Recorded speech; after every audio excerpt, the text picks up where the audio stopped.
Right, welcome everybody. We're here for Robin's Reboot Camp, and as part of that, we're doing some soul training. We have our meditation guru here, Deepak Chopra. We're so happy to have him here, and thank you for being here, sir.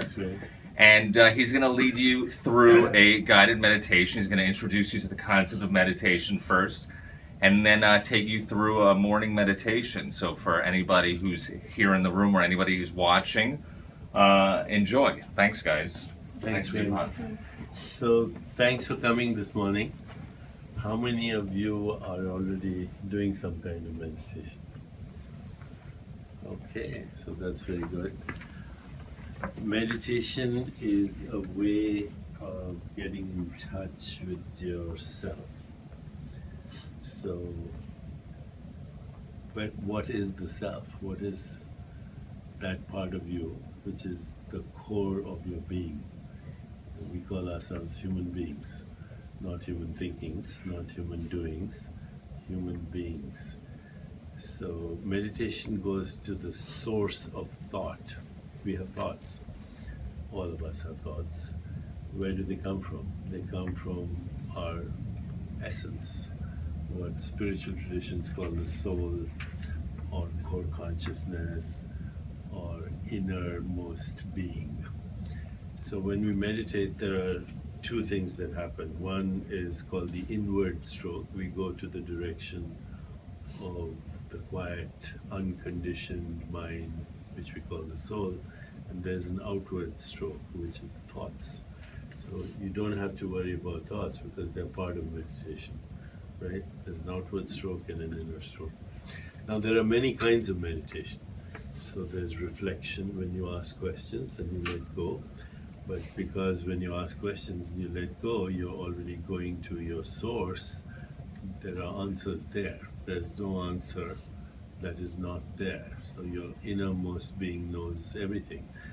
We call it intuition. But intuition comes from that part of you which is connected to all that exists. That's where our creativity is. And that's where synchronicity happens. Synchronicity means everything is connected to everything else, everything is inseparable, so we start to experience coincidences, what people call good luck, being at the right place at the right time. All these things happen with meditation. They're extraordinary. They don't happen in meditation, they happen outside meditation, but because of meditation.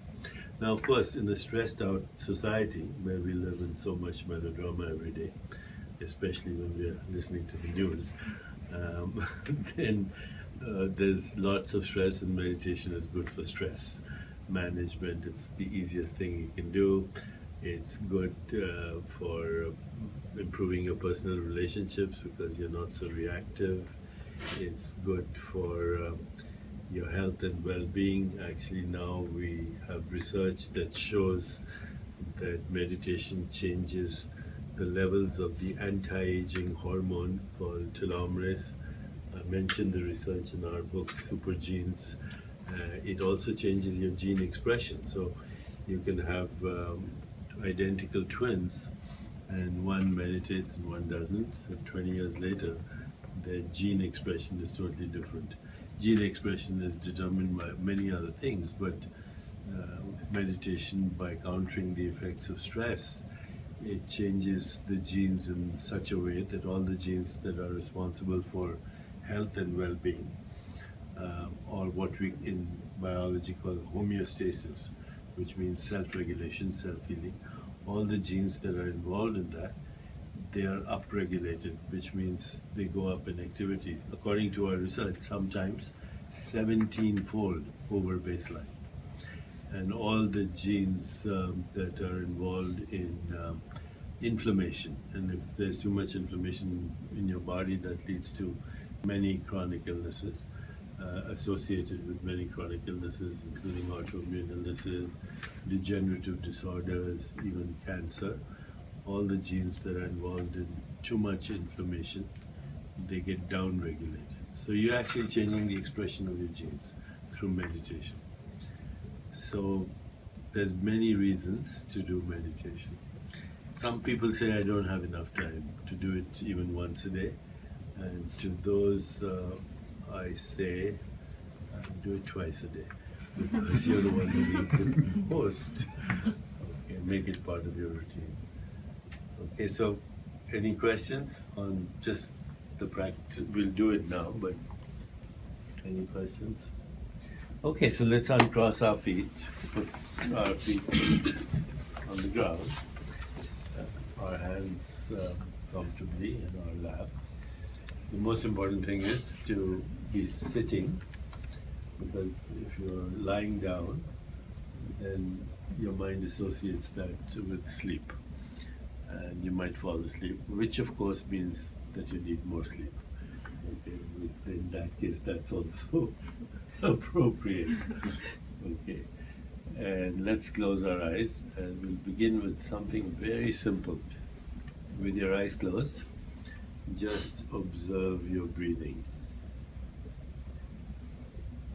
When you learn to observe your breathing, you'll soon realize automatically that your breathing is actually the movement of your spirit. That's why we say inspire.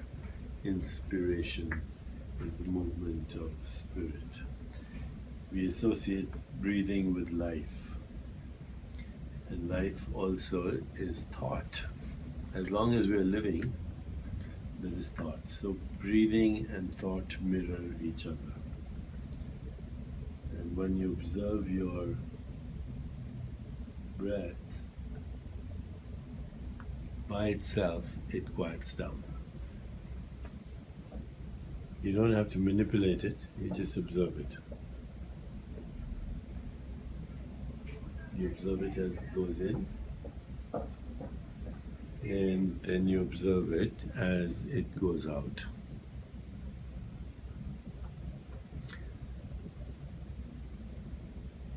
You are the observer. Your essence, your soul, is the observer. And so now you're observing thought as well as breath, because they mirror each other. And as you observe your breath, it quiets.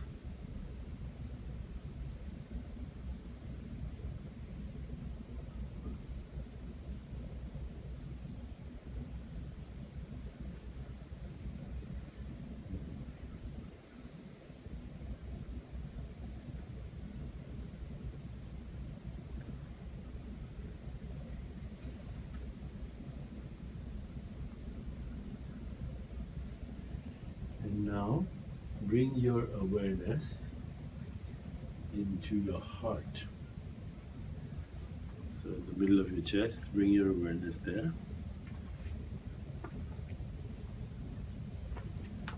And mentally, ask the first question. It's our first reflection. The question is, who am I? You can ask it a few times and then let go. Don't go looking for any answer. Just ask the question and let it go a few times. And you may experience some sensation, some image, some feeling, some thought. Allow whatever comes to come to you. That's the real meaning of ask and you shall receive. Who am I? Ask and receive.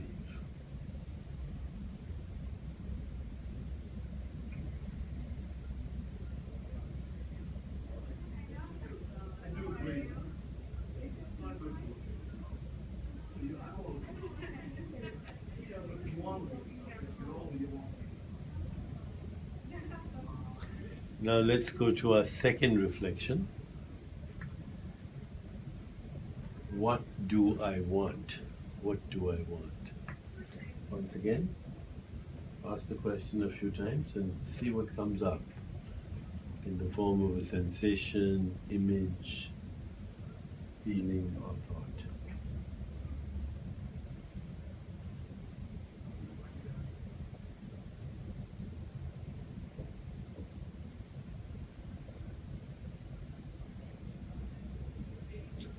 What do I want?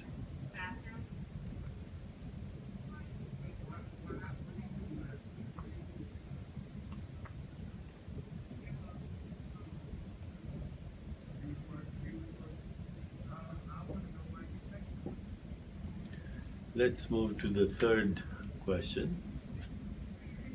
What am I grateful for? What am I grateful for? Again, let whatever sensation, image, feeling, or thought, whatever wants to come, let it come.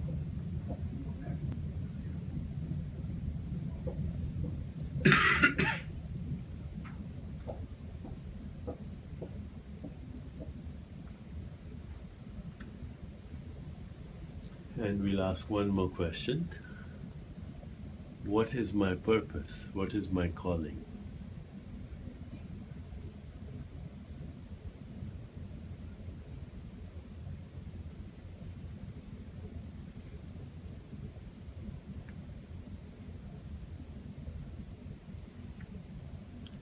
Okay, so this is the first part of our meditation. Keep your eyes closed. You know, in every spiritual tradition, they use the word revelation. Revelation means revealed truth that comes from your innermost being. And it changes your life.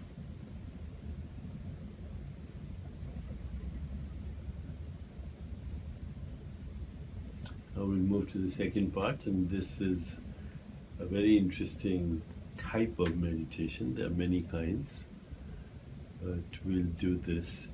It is basically getting to the source. Okay, so source of your own being, the source of thought, the source of creativity, the source of intuition. Okay, so what we'll do is we'll begin with mentally repeating the full name, your full name, your own name. So you can say in the following manner: I am Jane Doe. I am John Smith. I am Deepak Chopra. So just repeat your full name in that manner. I am, and then the first name and the last name.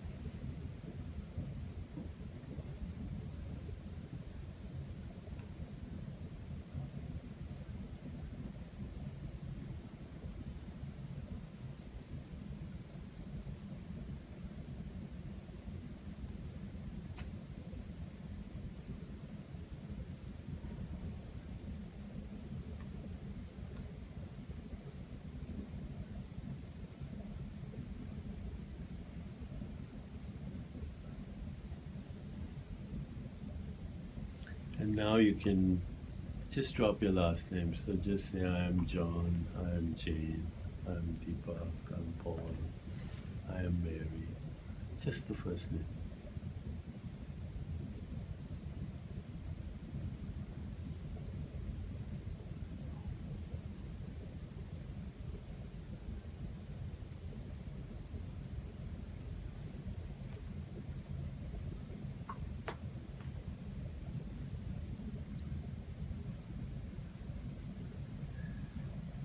Now drop your first name as well. Just say, I am, I am, I am.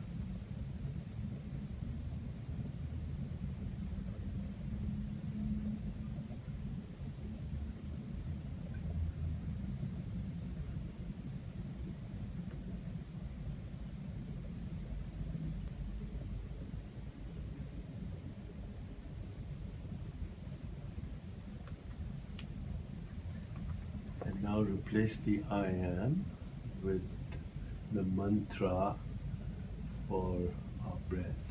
And the mantra is aham, aham, aham, aham.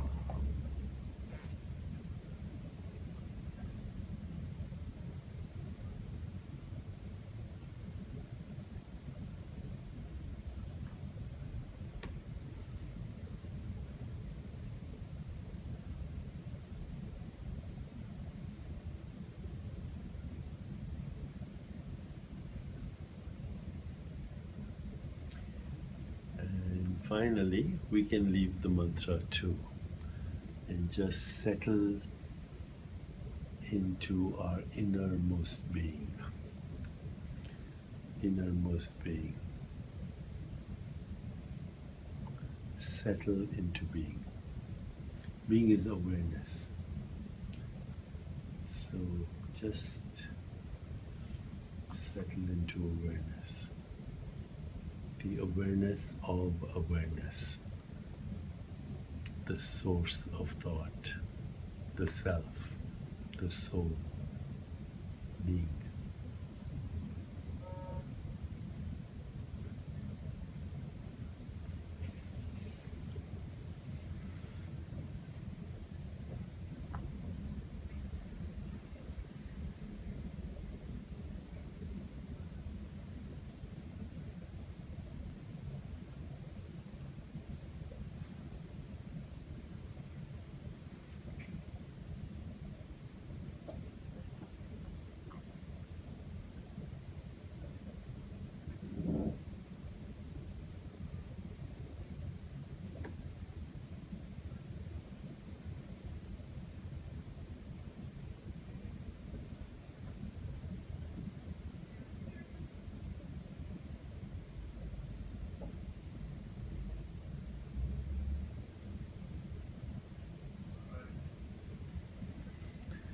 Okay, now you can relax into your body. And let's take a half a minute to a minute and then slowly open our eyes.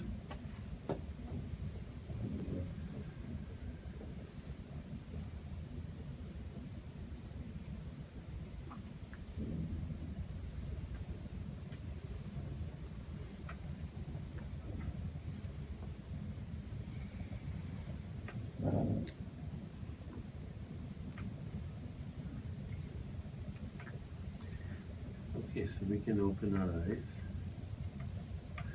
As I said, there are so many kinds of meditation. These days you hear the word mindfulness. So you can be mindful of any of the five senses: sound, touch, sight, taste, smell. You can be mindful of your body, your breath, your internal organs. If you practice yoga, that's one of those things that we learn. And then you can be mindful of your inner world, your thoughts, or you can be mindful of to relationships, relationship with friends, with family, with professionals, with the earth, with the sky, with the universe. There are hundreds of types of meditation. But what we did today is very basic. We did two things. We learnt that the breath and the mind mirror each other. You know, when you're anxious, your breathing gets anxious too. It gets irregular. But when you're relaxed, it's slow and deep. And when you go to your source, it even stops. Okay, so your mind and your breath are the same thing. Anytime you're stressed, all you can do, even in the middle of something, you're driving and somebody blows their horn or something and you get the impulse to react, just observe your breath. And your mind will quieten right there and then. Okay, so that's one thing we learned. The second thing we learned is to ask meaningful questions. These are the most important questions of our life. We don't need to know the answers because the answers will change as we evolve. The answers will come to us. They come to us either as an epiphany, an insight, a meaningful coincidence, a chance encounter, an event, a relationship, and we'll know that this is the answer. Okay, this is what in the spiritual traditions is called the state of grace. We are graced because we are in touch with our source, which is the source of all that exists. Okay, so you ask the question, let it go. That was the second part of our meditation. And then the last part of our meditation is going from our conditioned mind to the pure mind. Okay, so when a baby is born, it has a pure mind. That's why it's happy, unless it's wet or hungry. But otherwise it's happy, right? It has a pure mind, it's joyful, it's full of curiosity, full of wonder, and it's full of love and compassion and joy. And then the conditioning starts. So your name is Deepak, and that's New York City. Okay, and there's a lot of crime in New York City, and there's this and there's that, and then now as you grow up, your name is Deepak Chopra. So we add on more and more history and experience and karma, which in a way is good because that's part of how we learn to navigate the world. But in a way, it also we lose our source. Okay, so what we did now is we took off the labels. I'm Deepak Chopra is a history. Okay, it's my bio. It's my ego. Okay, then you took off Chopra. You said Deepak. Well, that's more innocent.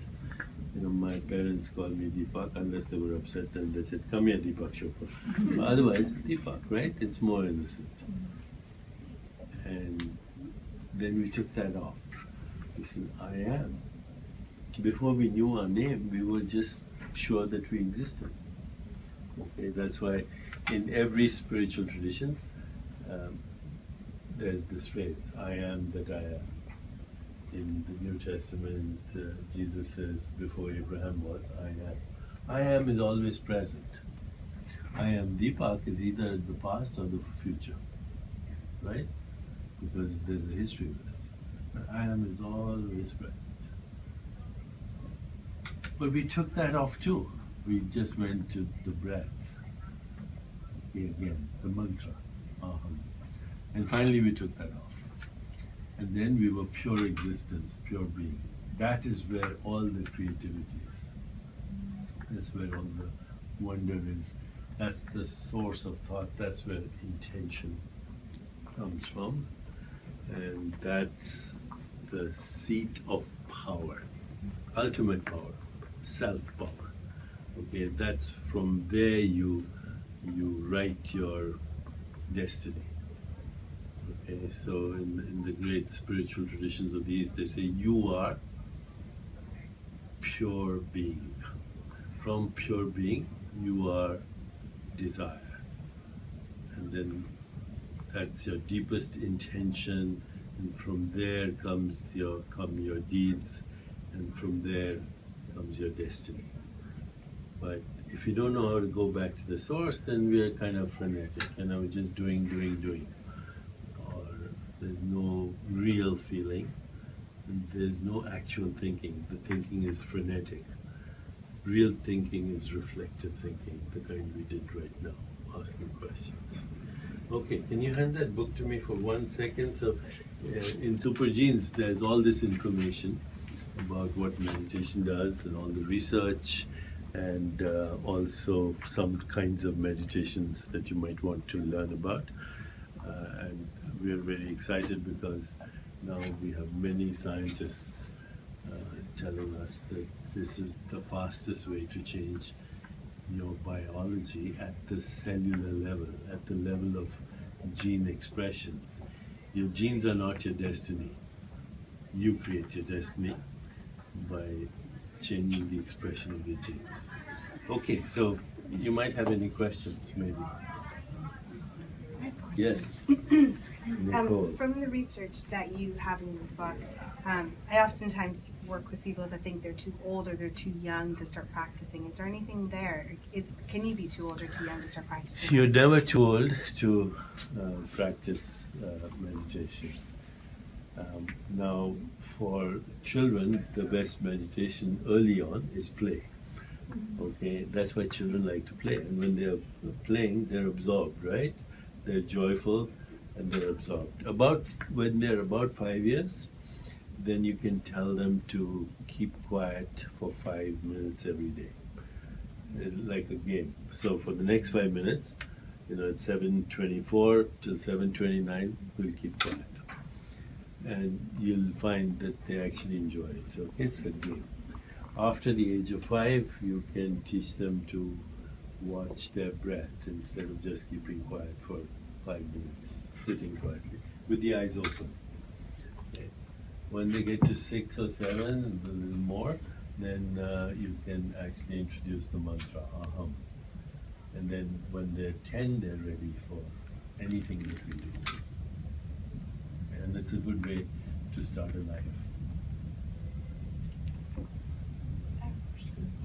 What do you suggest for people who have a hard time just sitting and even getting into that meditative state? Okay, the people who have a hard time have actually never been diligent about it. So we do the same thing we do with children. Just sit quietly for 5 minutes. Don't do anything, just sit quietly for 5 minutes.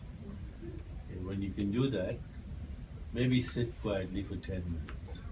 And now we can start with the breath and reflection and mantra, etc. Because if you do it, your body gets used to it. It's just they have never taken the time. Approximately how many minutes a day and how many times a day would you suggest someone meditates? I think the ideal would be if you could do it 20 minutes twice a day, but it doesn't matter. If you can't do 20 minutes twice a day, do it 10 minutes or even 5 minutes. Because I've been teaching and doing this for 35 years, I actually spend 2 hours every morning from 4 to 6 in meditation. It's changed my life.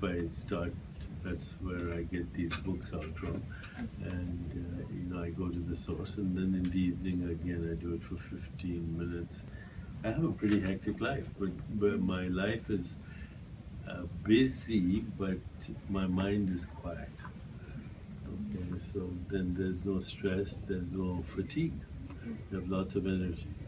So, but 20 minutes twice a day is a good time. Now, if you're in activity and let's say you get stressed, then stop for a minute, observe your breath.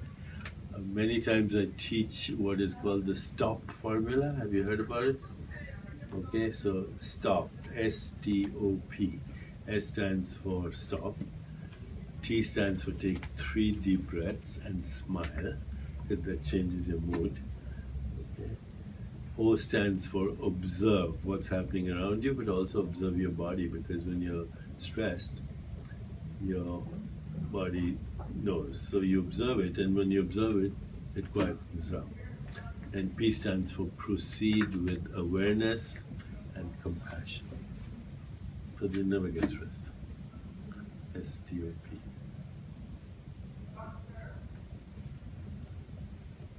How's that?